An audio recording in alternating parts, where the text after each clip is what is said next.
tous, bienvenue sur la chaîne de Laure, coach personnel. Je suis tombée sur une vidéo la semaine dernière d'une jeune femme noire qui sans doute revenait de travail, mais tout ce que j'ai vu, c'est qu'elle avait craqué et qu'elle pleurait. Si elle pleurait, ce n'était pas une question de faiblesse ou qu'elle ne peut pas gérer ou parce qu'on lui en demande trop, parce qu'elle vous dit qu'elle travaille jusqu'à 22h, 23h, il me semble. Mais surtout parce qu'elle se sent mal, on la fait sentir mal. Surtout, on lui fait sentir qu'elle n'a pas sa place. Sa vidéo m'a touchée. J'ai compris ce qu'elle ressentait, car moi-même, j'ai eu affaire à des supérieurs et à des collègues pas très sympathiques. Mais je vous propose d'aller voir ma vidéo sur le mal parler qui peut être en lien avec ce qu'elle subit. Surtout, on ne nous a pas appris ce qu'était vraiment le monde du travail. On nous a seulement dit, inculquer aussi une logique de silence. En nous disant, tu as un travail, alors exécute. Ne te plains pas, ne réfléchis pas trop. Et pourtant, il y a des choses que nous avons besoin de savoir. Parce que moi aussi, j'aurais aimé savoir ou entendre ce qui se passait réellement dans le monde du travail.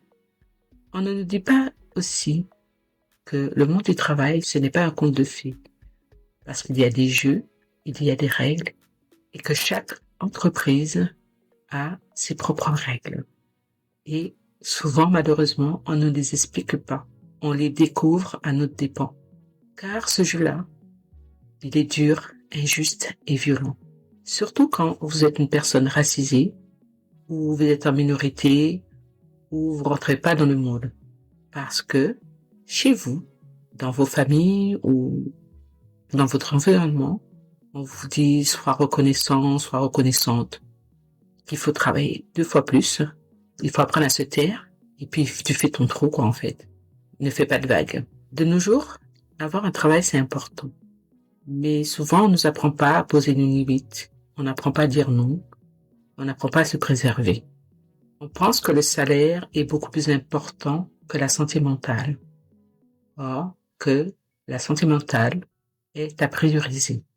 Ce qu'on ne dit pas, c'est que dans le monde professionnel, vous aurez des collègues, des supérieurs qui vont venir vous tester votre confiance, tester votre patience et votre amour-propre.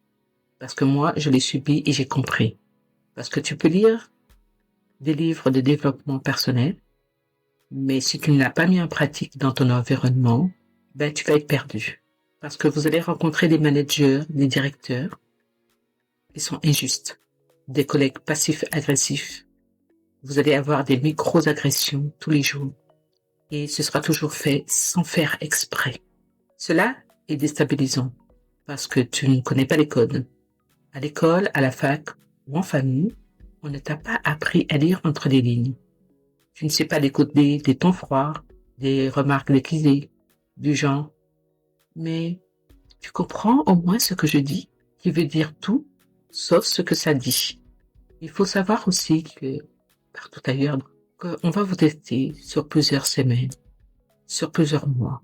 Ils vont chercher à vous sonder, à vous connaître, à connaître vos faiblesses, à vous provoquer en douceur, voir si tu vas céder, voir si tu vas craquer, voir si tu vas riposter, voir si tu vas t'écraser. Ce n'est pas parce que tu n'as pas toutes les capacités, loin de là, parce que tu as passé des diplômes, tu t'es formé, donc tu as toutes les capacités. C'est parce que quand tu rentres dans le monde du travail, certains se battent en silence pour une promotion. Certains n'ont pas eu le choix que de travailler jeune. Et toi, tu arrives, tu es un diplômé, tu as fait des années d'études, tu es légitime et tu as encore toute cette fraîcheur en toi. Ça va énerver et ça va piquer parce qu'ils n'ont pas eu ce confort-là. Il y en a même, au fond d'eux-mêmes, ils vont se dire pourquoi lui, pourquoi elle? Moi, je suis là depuis longtemps, je comprends pas. Et en face de toi, il y en a d'autres qui doutent, qui essaient juste de bien faire. D'autres collègues qui manquent d'assurance, peut-être aussi peur de mal faire. Ils ont grandi dans un environnement délétère ou d'une autre culture. Et parfois, ces insécurités, quand elles se croisent, ça fait des étincelles. Moi, j'ai eu une supérieure qui m'a mal parlé un jour et je vous en parle dans ma vidéo. Je laisserai le lien. La vidéo, c'est sur le mal parler. Il faut poser les limites. Parce que souvent, quand vous regardez, vous observez les gens dans le bus, dans le métro, ils ont l'air si tristes, ils ont l'air perdus, parce que souvent, ils subissent ce genre de choses, et le soir, ils pleurent seuls. Ils vont aussi exploser pour une simple remarque. Vous allez voir qu'ils vont devenir une autre personne et s'éteindre de l'intérieur. Je pense à ce jeune homme que je connais, qui était cadre dans une boîte américaine. Un jeune homme brillant. Mais chaque soir, il rentrait avec la rage au ventre. Un jour, il a dit « Stop ». Il a été accompagné d'un avocat et il a démissionné. Il est parti sans se brûler, sans abîmer sa santé mentale. Aujourd'hui, il est bien.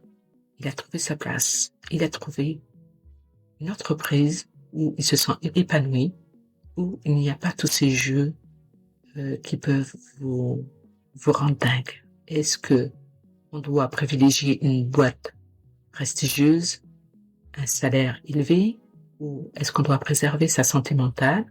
Est-ce qu'on doit gagner un peu moins, mais se sentir heureux dans la boîte et se sentir investi et sentir qu'on fait quelque chose de bien? Parce que dans ce monde, tout le monde mérite le respect. Alors, voilà ce que je veux dire. Il faut d'abord apprendre à se connaître, à poser ses limites, apprendre à protéger sa santé mentale, parce que ce monde ne le fera pas pour vous. J'espère que cette jeune femme trouvera du soutien et qu'elle va être entourée et qu'on va l'aider. N'oubliez pas, parce que ces larmes, ce sont celles de beaucoup de gens.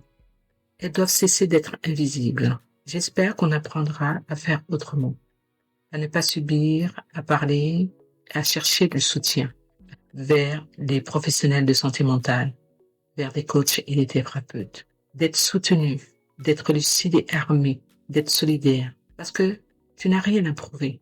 Tu as le droit de réussir sans t'oublier. Et il faut savoir que vous n'êtes jamais seul. Parler est important. Tout ce qui ne se dit pas s'imprime. Et c'est comme ça qu'on tombe dans les burn-out, qu'on se trouve avec des maladies et qu'on est fatigué de cette vie. Alors, protégez-vous. Prenez soin de vous. Si tu te reconnais dans ce que j'ai dit, partage cette vidéo. Dis-moi en commentaire, toi, qu'est-ce que tu aurais aimé savoir avant d'entrer dans le monde du travail? Va voir ma vidéo sur le mal parler. Je suis sûre qu'elle va te parler. Prenez soin de vous. À bientôt.